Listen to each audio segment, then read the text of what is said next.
ranging investigation into potential election collusion and meddling, and that could include testifying against Trump campaign chairman Paul Manafort. Now, Gates revealed in a letter to family and friends that he had a, quote, change of heart, and he just wouldn't be fighting the charges against him anymore. Last hour, I spoke to Democratic Congressman John Garamendi and asked him what he thinks this plea deal means for the larger picture, the Russia probe. I'm very, very pleased the Mueller investigation is moving along. I'm pleased that, at least for the moment, Congress is not trying to derail it. This investigation is getting awfully close to the Oval Office. This man, Gates, first of all, Manafort was the campaign manager. Then Gates was the deputy and stayed on throughout the campaign through the right on into the new presidency. And so there's a very serious problem here, at least amongst those two and the people they are associated with. We're talking about very close connections to the Russians. All right, let's discuss now with Ron Brownstein, CNN senior political analyst and senior editor for The Atlantic. Ron, good morning. Good morning. Okay, so let's start here with the framing from Congressman Garamendi that this is getting closer to the campaign, closer to the president. What is the significance as it relates to the question of potential collusion between the campaign and Russia?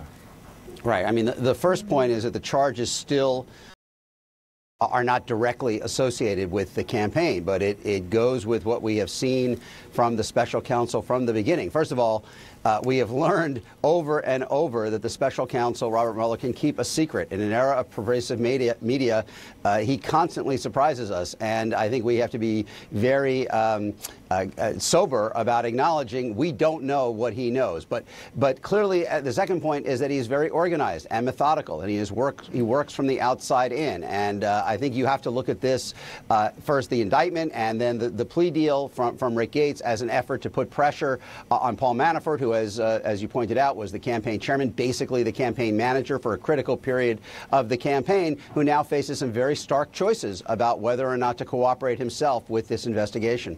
I want to point out that Manafort did release a statement saying he continues to maintain his innocence. He said, "I'd hoped and expected my business colleague would have had the strength to continue the battle to prove our innocence. For reasons yet to surface, he chose to do otherwise." Do you get the sense that Manafort knows what those reasons yet to surface are? Or I can't even say whether there really are reasons, right? I mean, that's the kind of statement you would put out if you intend to continue fighting the charges. But I think, all legal analysts would now agree that he is in a very perilous position, given how intimately involved Mr. Gates was in the same activities that the special counsel is alleging against him.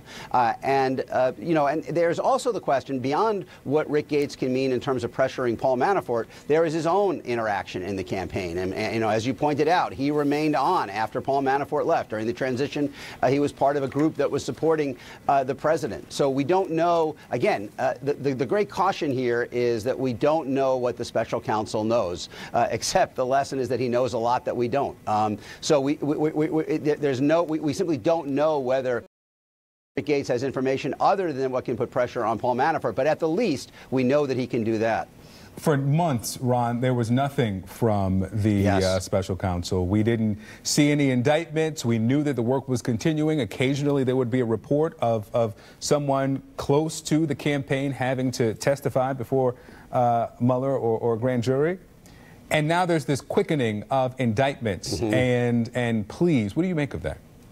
Well, first, as I said, I think he is extraordinarily methodical, and we are seeing kind of a classic investigation that works from the outside in, that puts pressure on figures at the periphery, to put pressure on more central figures, to put pressure on figures at the absolute core of the question. At the least, Victor, I think what has happened in the last couple weeks is that he has defanged, I think, those Republicans in Congress who are trying to undermine the investigation, and he has made it extremely difficult for the administration to have any kind of plausible conversation about firing him. I mean, country, particularly the indictment of those Russian actors, made it clear that he is dealing with something of great seriousness that is of national security import. And I think at the least, what has happened in the past few weeks is I think he has made it politically impossible for the administration or the Republicans in Congress who are trying to undermine him to really seriously move against this investigation. There's just too much on the table that is too consequential to imagine the public accepting anything of the kind that was being discussed.